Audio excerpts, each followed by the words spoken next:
Hola cinéfilos y cinéfilas, les habla su amiga Sandy López, bienvenidos a Movies and Actors SF y hoy vamos a hablar del famosísimo Snyder Cut que ya tuvimos la oportunidad de ver. Ay, cinéfilos, a mí personalmente me encantó. Así que sin más créditos empecemos con el guión de esta semana. Ruédala, Zack Snyder. ¿Qué pasa con The Snyder Cut? Es una película que era dirigida por Zack Snyder. En el 2017 Joss Whedon tomó la dirección de esta película a raíz de que Zack Snyder sufrió una pérdida muy dura en su familia. Su hija se suicidó, por lo que él tuvo que abandonar la dirección de la película y pues la productora le dijo: lo sentimos mucho, Zack, no podemos esperarte, la película tiene que salir. Entonces le dieron la dirección a Joss Whedon y él fue el que cogió esta película que prácticamente ya Zack Snyder tenía terminada y la reensambló, o sea, cogió, la desbarató, hizo otras escenas, volvió a regrabar escenas, volvió a llamar a los actores. No tenemos que ser expertos en cine para saber que algo falta en una película. A veces no sé qué es, pero lo percibo porque como seres humanos tenemos esa capacidad de percepción. Entonces, ¿qué pasa con la Liga de la Justicia del 2017? Que no hay una conexión entre escenas, como que a veces pasan cosas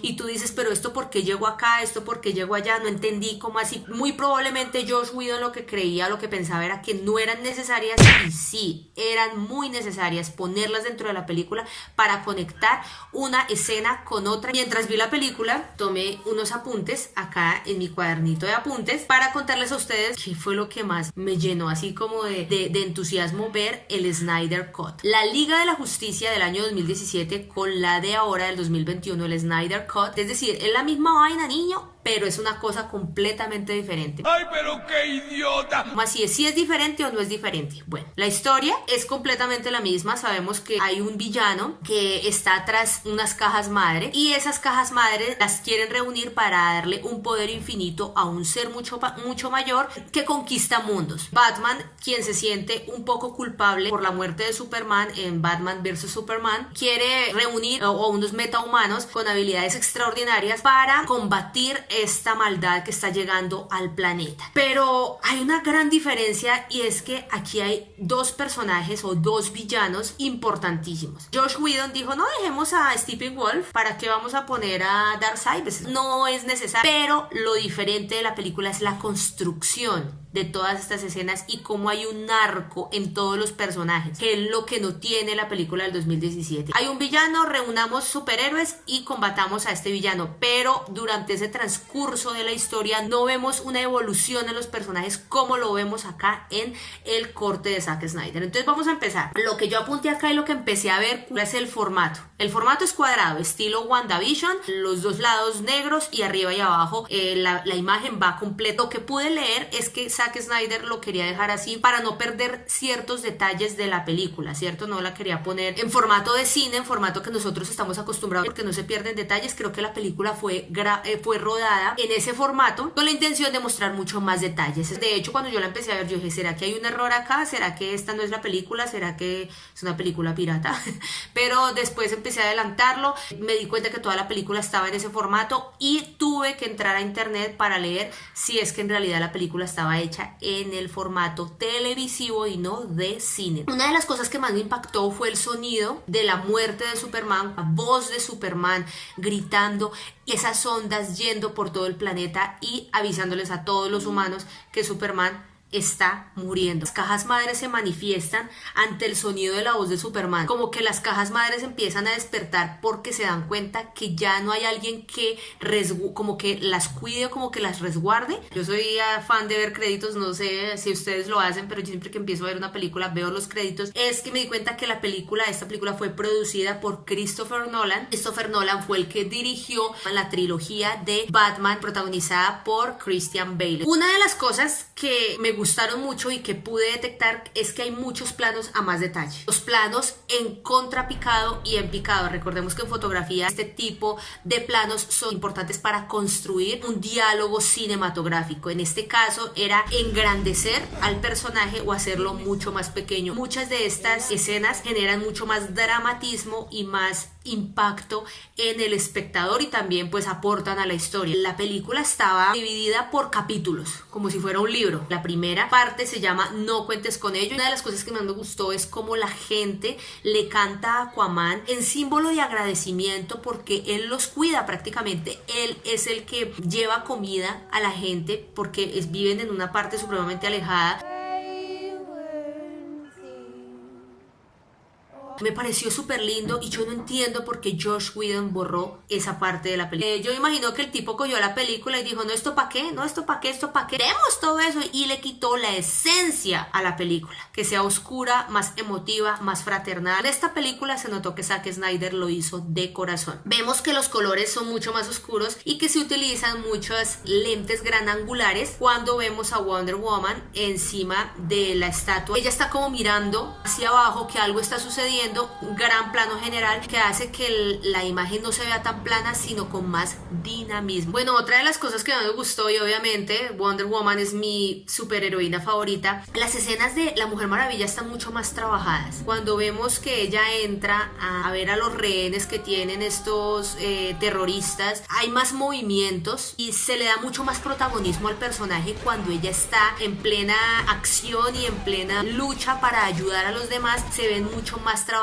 las escenas y el CGI es excelente, no se ve tan cuadrada como en la del 2017, sino que aquí el movimiento del cuerpo es mucho más orgánico y me gusta mucho la manera en cómo muestran esa humanidad de Wonder Woman, porque es que esa es una de las características del personaje, y cómo ella habla con una niña y le pregunta que si está bien, y la niña la mira con esos ojos de admiración y le dice, algún día podré ser como tú, y ella le dice, tú puedes ser lo que tú quieras. Esa parte me pareció excelente porque es que esa es la esencia de Wonder Woman. Plano general donde se ve ella completa lanzando el maletín hacia el cielo. Son escenas mejor construidas una tras otra y el montaje está muy bien hecho. Bueno, la parte 2 se llama La Era de los Héroes. La parte 3 se llama Amada Madre, Amado Hijo. Batman es quien quiere reunir a toda la Liga de la Justicia para poderse ayudar de ellos y salvar al mundo. ¿Cómo los encuentra? ¿Por qué cada uno de ellos no quiere en un principio ser parte de la Liga de la Justicia? Cada uno de ellos tiene un conflicto personal, interno. Muestran ese desarrollo tan bonito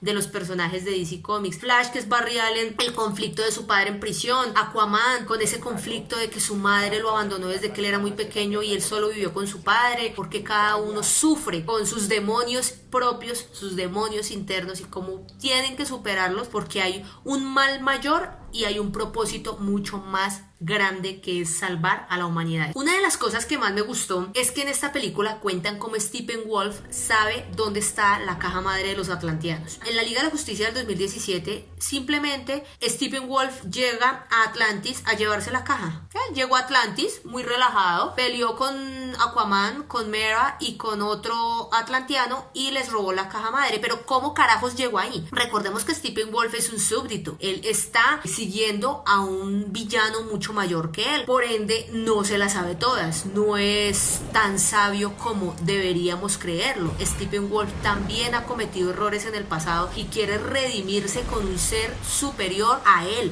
entonces él no sabe dónde está la caja madre. ¿Cómo es que Steppenwolf saca la información para saber dónde está la caja madre? Lo explican de una manera excelente. Steppenwolf se supone que viene de un planeta con una mejor tecnología, por ende él tiene todos los recursos necesarios para averiguar dónde está la caja madre. Chicos, una de las cosas que más me gustó de la película es el protagonismo que se le da a Cyborg. Cyborg en el 2017 quedó como un superhéroe, como puesto ahí porque tocaba poner a otro para que fueran 6. En esta película se le da el valor que se merece, no solamente el personaje sino el actor, porque recordemos que han habido muchas polémicas acerca de el racismo que se generó dentro de las segundas escenas que se grabaron después de que Zack Snyder dejó la Liga de la Justicia, porque Ray Fisher ha dicho en varios comunicados lo mal que él se sintió durante el rodaje de esta película con este director, cosa que no pasó con Zack Snyder. Se nota más el protagonismo, se nota más la intención de querer resaltar a este personaje. En la del 2017 Cyborg se encuentra con Diana con una ropa deportiva, mientras que en esta él se muestra con Diana cómo es él. La cuarta parte de la película se llama Máquina de Cambio. Lo que yo también pude ver es que Whedon hace ver en la película del 2017 a Flash como un tonto. Lo digo por las escenas construidas casi que al final, donde vemos que Flash está acostado mirando cómo todos están terminando de destruir a Steppenwolf. Es increíble como Joss Whedon quiso ridiculizar a Flash y darle menos protagonismo a Cyborg. Flash hace una cosa increíble que lo convierte prácticamente en el héroe de toda la película. Recordemos que Flash puede romper la fuerza de la velocidad, con eso devolverse al pasado o ir al futuro, él puede viajar en el tiempo. Entonces, ¿por qué carajos me van a poner a Flash acostado mirando como a ver qué es lo que pasa cuando este personaje puede aportar muchísimo más? Bueno, la parte 5 de la película se llama No hay poder en el mundo que...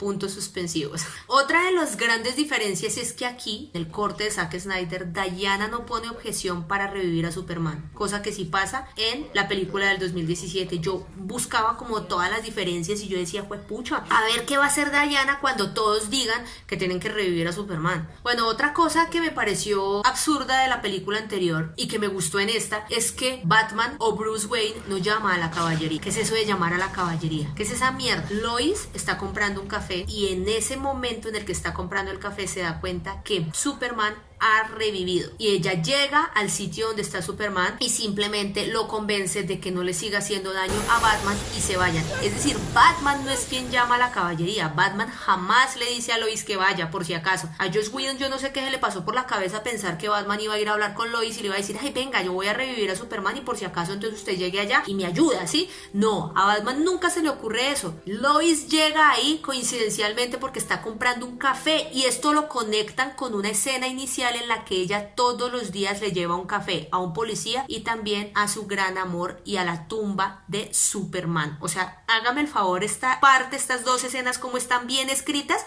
y así una esté en el inicio de la película y la otra casi que en la mitad o más allá de la mitad se conectan después. O sea, a eso le llamo yo saber escribir una película. Bueno, la parte 6 de la película se llama Algo más siniestro.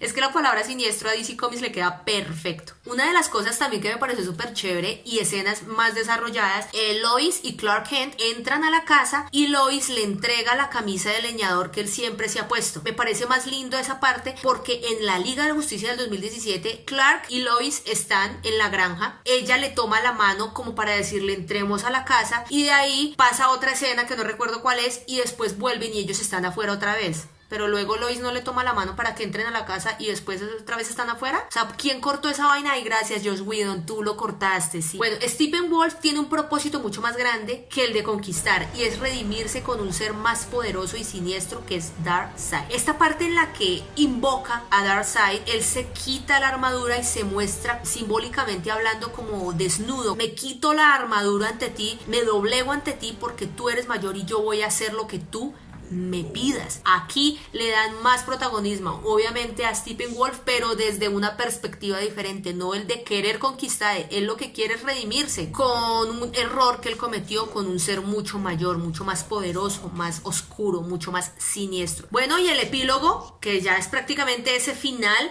dice en otoño. Me encantó el protagonismo que se le dan a las Amazonas en el momento en que Steppenwolf llega a robarse la caja madre, el protagonismo que se le dio a Cyborg. Zack Snyder quiere mostrar el héroe que lleva adentro Barry Allen. Aquaman también tiene un protagonismo interesante, el CGI bajo el agua es impresionante, es mucho mejor que el anterior. Para mí Batman siempre será Ben Affleck, no hay vuelta de hoja. Puede venir cualquier Christian Bale, puede venir Robert Pattinson, excelentes actores, pero para mí Ben Affleck es el Batman que todos necesitamos, es el más parecido a los cómics, es el que más se asemeja y pues Ben Affleck es un excelente actor y lo hace súper bien. Esto fue lo que pude yo escribir de lo que iba viendo la película, me tocaba pararla y ir escribiendo.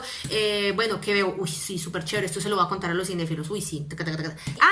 Y otra cosa que se me olvidó, chicos, importantísimo antes de olvidarlo. ¿Ustedes se acuerdan de la escena en la que a Diana al parecer le va a caer algo encima y Flash va realmente a rescatarla y él queda encima de ella y después ella se da cuenta que él no está encima porque él rápidamente se quita? Esa escena fue construida obviamente por Joss Whedon. Yo podría decir que inspirado en la escena de Bruce Banner y de Natasha Romanoff en el Avengers La Era de Ultron. ¿Se acuerdan de esa escena? Bruce Banner cae encima de Natasha Romanoff y queda encima de sus senos. Esa misma escena prácticamente la quiso construir con Gal Gadot y Ezra Miller, y Gal Gadot le dijo: lo siento mucho, pero yo esa escena no la voy a hacer. La hizo la doble de acción de Gal Gadot. Yo dije, por favor, que esa escena no esté, que esa escena no esté. ¡No, por favor, Dios, no! Efectivamente, esa escena no la construyó Zack Snyder. ¿Cómo se nota la diferencia entre un director, la visión de un director y la de otro director? Yo dije, Dios mío, que no esté esa parte, que no esté esa parte, que Zack Snyder no haya dirigido esa escena así, por favor, que no, que no. ¡No, por favor, Dios, no! Y no salió bien. Zack Snyder, te amo. Así se dirige una escena. Rosy, me agrada este chico. Así que mis cinéfilos, quiero que me cuenten en los comentarios si les gustó más la película del 2017 con Josh Whedon o les gustó más el corte de Zack Snyder. A mí personalmente me gustó más el corte de Zack Snyder, obviamente, porque es que Josh Whedon sí. Déjame decirte, Josh Whedon, quédate en Marvel.